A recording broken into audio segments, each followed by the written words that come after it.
Donc, messieurs les vice-présidents, mes chers collègues, nos échanges sur ces sujets montrent à l'évidence qu'au-delà des enjeux technologiques sur lesquels nous devons positionner activement les acteurs régionaux, nous devons également prendre en compte les conséquences économiques et sociales de ces mutations.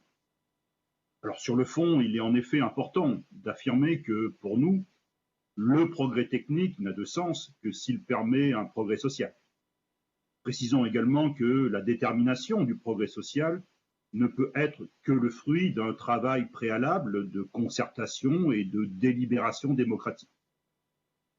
Nous savons que la numérisation déjà effective de nos activités économiques a affecté tant la répartition que la nature de nos emplois. Ces mutations ne sont à l'évidence pas achevées.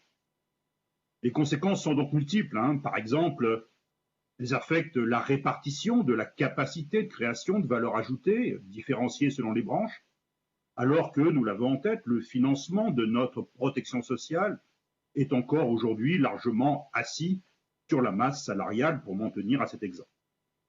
Mais c'est surtout la démographie des emplois qui est affectée, avec un double mouvement de disparition et de création d'emplois, cela a été dit, mais de façon encore plus massive, des mutations affectant les compétences requises et puis les modes d'exercice de quasiment toutes les activités professionnelles.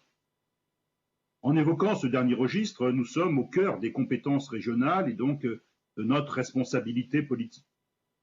L'objet de cet amendement sera donc de proposer un élargissement du périmètre couvert par le rapport en ajoutant explicitement un axe de travail dédié à l'analyse des mutations professionnelles induites par l'introduction de plus en plus rapide de ces nouveaux outils et de le faire en concertation avec les acteurs en première ligne pour l'identification de ces mutations, à savoir se regrouper au sein du comité régional de l'emploi, de la formation et de l'orientation professionnelle, qui est un cadre légitime pour traiter de ce type de sujet.